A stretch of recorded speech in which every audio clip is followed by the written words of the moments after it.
City English school system Girja road Rawalpindi. आऊज़ु बिल्लाहि मिनश शैतानिर्रजीम बिस्मिल्लाहिर्रहमानिर्रहीम। रब्बी इश्रह ली सदरी व यस्सिर ली अमरी वहलुल उक़दतम मिन लिसानी यफ़क़हू क़ौली। रब्बी ज़िदनी इल्मा रब्बी ज़िदनी इल्मा रब्बी ज़िदनी इल्मा। आमीन। अस्सलामु अलैकुम वरहमतुल्लाहि वबरकातुहू। प्यारे बच्चों, क्या हाल है आप सबका। उम्मीद है कि आप अपने घर में सेहत और ईमान की बेहतरीन हालत में होंगे इंशाअल्लाह। तारीख आज 27 अगस्त 2020 और दिन जुमेरात का है। इसमियात इख्तियारी जमात दाहम के लिए लेक्चर नंबर 7 है, दूसरी शिशमाई का, और हदीस मुबारका नंबर 19 और ग्रामर सफ़ा नंबर 128 और 129 से हम कुछ उन्वान पढ़ेंगे। सरगर्मी ये है कि सूरत बकरा में से आपने 5 मरकब इजाफी ढूंढ कर लिखने हैं। और आपको पता है ना कि सूरत बकरा अरबी में है, तो ये मरकब इजाफी भी अरबी ही की मिसालें होंगी, उर्दू आप नहीं लिख सकते। तदरीसी मकासद आज के उन्वान के ये हैं कि हम हदीस मुबारका पढ़ेंगे जो कि असबियत के बारे में है। असबियत क्या है और उसकी ममानत कैसे हदीस में आई। इसके बाद हम ग्रामर के जो उन्वान हैं उसमें मरकब की इकसाम पढ़ेंगे और मरकब नाकस की इकसाम पढ़ेंगे उसमें, और मरकब ताम की इंशाल्लाह अगले लेक्चर में पढ़ेंगे। आज हम मरकब नाकस की इकसाम पढ़ेंगे। आज हदीस मुबारका नंबर 19 देखिए। वासिलतुल अस्का ने दरियाफ्त किया, काला कहा, यानी वासिलतुल अस्का जो है वो एक सहाबी का नाम है। या रसूलुल्लाह, ए रसूलुल्लाह, मा असबियतु, असबियत किसे कहते हैं। मल असबियतु, असबियत किसे कहते हैं। काला सल्लल्लाहु अलैहि वसल्लम ने फरमाया, अन अगर तु नाम तु तावन करे कौमा का, अपनी कौम का, अलल जुल्मी, जुल्म पर, यानी कोई कौम जुल्म कर रही है और उसके साथ तावन करना। हदीस मुबारका नंबर 19 एक मुकालमे की शक्ल में है। इसकी तशरीह आपकी किताब पर मौजूद है, ये आप पढ़ लीजिएगा। तशरीह के अलावा प्यारे बच्चों, मैं असबियत के बारे में आपको चंद बातें और बताती हूँ। इत्तेहाद और इत्तफाक एक ऐसी चीज़ है जिसके महमूद व मतलूब होने पर दुनिया के तमाम इंसान, ख्वाह किसी ज़माने, मज़हब, मशरब से तल्लुक़ रखते हों, सब का इस बात पर इत्तफाक है, इसमें दो राय होने का इम्कान नहीं। यानी हर एक मज़हब दुनिया का इत्तफाक और इत्तेहाद चाहता है, इसमें किसी का भी इख्तलाफ नहीं। इससे माशरे में उल्फत, मोहब्बत, इर्तिका पजीर होती है और माशरे मिसाली बनते हैं, कौमें तरक्की करती हैं और बामी अखुवत और भाईचारगी को फ़रोग़ मिलता है। इंतशार, नफ़रत अंगेज़ी, तकब्बुर, गुरूर, अनानियत, कौमियत, तफरकाबाजी ऐसी चीज़ें हैं जिनसे माशरा इस तरह बिखर जाता है जिस तरह टूटे हुए धागे से मोती। कौमों का शिराजा बिखर जाता है, अफराद एक दूसरे के खून के प्यासे हो जाते हैं, रिश्तेदार, अजीज़ों, अकारब, घर और ख़ानदान और कौमों कबीलों के दरमियान नफ़रत और दुश्मनी जन्म लेने लगती है। अगर आज हम अपने गिरदो पेश का जायज़ा लें, माशरे पर नज़र दौड़ाएँ, तो जिस चीज़ से हमारा माशरा रुबाए ज़वाल है और अपना मुनफरिद तशख़्ख़ुस खो रहा है, वो असबियत है। अब असबियत क्या है ये मैं आपको बताती हूँ।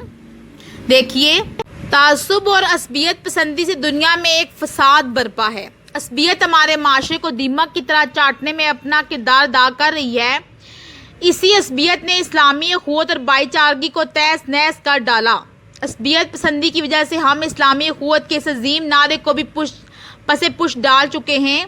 इस यकता दर्स को बुला बैठे हैं जिसमें आकाए नामदाद ने इरशाद फरमाया, मुसलमान का भाई है, ना इस पर जुल्म करता है, ना इसकी तहकीर और तजलील करता है, सल्लल्लाहु अलैहि वसल्लम।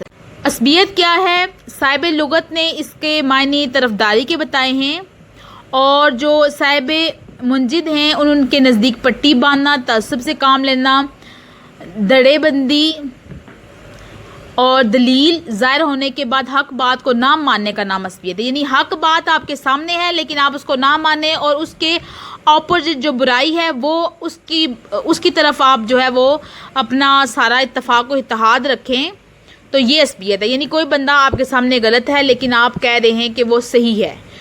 اور جیسے کہ زیادہ تر جو ہے حکمران ہوتے ہیں، کوئی حکمران ایسا ہے کہ جو ہمارے سامنے غلط کام کر رہا ہے لیکن ہم پھر بھی اسی کا ساتھ دے رہے ہیں، تو یہ عصبیت ہے۔ اور اسلام ایک ایسا جامع، مکمل، یکتا، منفرد دین ہے جس نے اپنے تابع ہونے والوں کی مکمل رہنمائی کی ہے۔ پیدائش سے لے کر موت تک قدم قدم پر بہترین رہنما اصول بتلائے ہیں۔ اسی نسبت سے اسلام نے عصبیت کے متعلق ایسے واضح اور قیمتی اصول بیان فرمائے جس سے تعصب اور عصبیت پسندی کی دیواریں ہل گئی ہیں، ان کا وجود لرزنے لگا۔ اسلام نے انسانیت کو حیوانیت، درندگی، ظلم و استبداد، جبر و مشقت، تعصب اور عصبیت سے نکال کر ایسا صالح اور مثالی معاشرہ جینے کا منظم نظام عطا کیا جس کی بدولت ہم دنیا اور آخرت میں سرخرو ہو سکتے ہیں۔ لیکن ہم نے اسلامی تعلیمات سے روگردانی کر لی ہے اور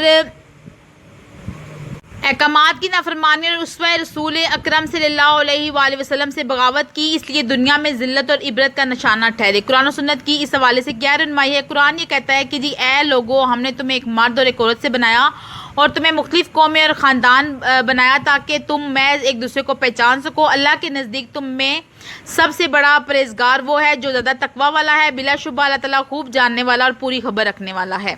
تو تعصب یہ ہے کہ فرقہ بندی کی جائے۔ صفحہ نمبر 128 نکالیے۔ مرکب وہ ہے جو کم از کم دو کلموں سے مل کر بنے، یعنی دو لفظ اکٹھے ہوں گے تو ان کو ہم مرکب بولیں گے۔ جیسے عبداللہ ہی، یا کوئی بھی مثلا نام کے ساتھ کوئی اس کا کام یا کوئی اس کا رشتہ، کوئی بھی چیز ہوگی تو یہ مرکب ہوگا۔ مرکب کی قسمیں: مرکب ناقص، مرکب تام۔ مرکب ناقص وہ ہے جس سے مکمل بات سمجھ میں نہ آئے، جیسے کتاب ولدی، بچے کی کتاب۔ مرکب تام وہ ہے جس سے مکمل بات سمجھ میں آ جائے، جیسے محمد رسول اللہ، محمد اللہ کے رسول ہیں وغیرہ۔ مرکب تام کو جملہ بھی کہتے ہیں۔ مرکب ناقص کی قسمیں: مرکب ناقص کی ویسے تو بہت سی قسمیں، مگر یہاں صرف مرکب اضافی اور مرکب توصیفی کے بارے میں کچھ وضاحت کی جائے گی، کیونکہ مرکب اضافی اور مرکب توصیفی قرآن میں بہت دفعہ استعمال ہوئے ہیں۔ عربی میں زیادہ جو ہے وہ مرکب اضافی اور مرکب توصیفی استعمال ہوتے ہیں، اس لیے ان کی وضاحت صفحہ نمبر 129 پر دیکھیے۔ مرکب اضافی وہ مرکب ناقص جو مضاف اور مضاف الیہ سے مل کر بنے، مرکب اضافی کہلاتا ہے، جیسے عبداللہ ہی، اللہ کا بندہ۔ لیکن اردو میں یہ ہوتا ہے کہ مضاف بعد میں آتا ہے اور مضاف الیہ پہلے، لیکن عربی میں مضاف پہلے ہوتا ہے اور مضاف الیہ بعد میں۔ بندہ جو ہے وہ مضاف ہے اور مضاف الیہ اللہ، یعنی جس سے نسبت ہو۔ مرکب توصیفی وہ مرکب ناقص جو صفت اور موصوف سے مل کر بنے، مرکب توصیفی کہلاتا ہے۔ اس کا بھی وہی حساب ہے کہ اردو میں پہلے صفت آتی ہے، جیسے کہ اچھی لڑکی، لیکن عربی میں جو ہے پہلے موصوف آتا ہے، بعد میں صفت آتی ہے، یعنی جس کی صفت بیان کی جائے گی پہلے اس کا ذکر ہوگا۔ جیسے رجال صادقون، مرد سچے، اردو میں آتا ہے سچے مرد، لیکن عربی میں ہوتا ہے مرد سچے، یعنی مرد پہلے آئے گا رجال اور صادقون سچے بعد میں آئے گا۔ تو عربی اور اردو کی جو تعریف ہے وہ ایک ہی ہے، مرکب اضافی مرکب توصیفی کی، لیکن فرق جو ہے مضاف الیہ اور مضاف کا ہے، اور اس کے علاوہ فرق جو ہے موصوف اور صفت کا ہے، یعنی ان کا ردل بدل ہے، باقی تعریف وہی ہے، اور ان کی مثالیں ہمیشہ آپ نے عربی میں دینی ہیں۔